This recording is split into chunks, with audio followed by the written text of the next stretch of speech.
in summary, if we're thinking about this, transitions, whether it's COVID, whether it's home work life, whether it's personal situation, professional situation, transitions provide us an opportunity to update our hypotheses.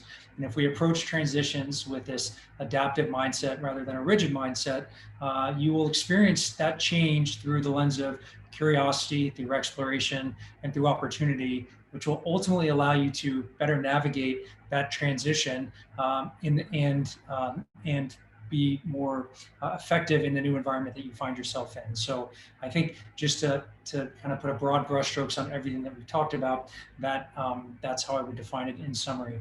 When we think about getting into action, so if we were to take all of this, all of what we talked about, and how are we going to put it into practice, and that's something that we talk a lot about at Madefor, that information alone is not enough. Nothing has changed just by the virtue of you listening to this call or any of the great stuff that Andrew shared, but you're actually going to have to put it into practice and action it for you to feel the effects, and so it can become part of your toolkit. So 3 recommendations to get into action once we end this Basecamp. The first one is, at some point this weekend, take a few minutes to reflect on a transition that you're going through, or maybe that you will be going through, and think about the opportunity that it is going to present you, and how you could lean into that transition with a more sense of curiosity and wonder.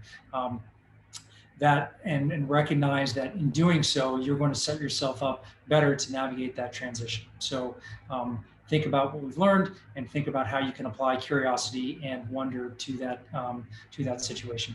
The second way to get into action after this Basecamp is, if you find yourself getting anxious about an upcoming transition, run a rock drill. Do this rehearsal of contingencies and think through various scenarios and maybe the ones that are going to challenge you most. Man, I hate it when this happens, or I would really be challenged if this happened when I go into this new environment. And think about how you might want to respond if that does happen. It doesn't have to be a lot, just a couple, but even in running the calculus on those few contingencies, you set yourself up to enter that environment in a way that allows you to think about not what should be, but what is happening and how can I best respond.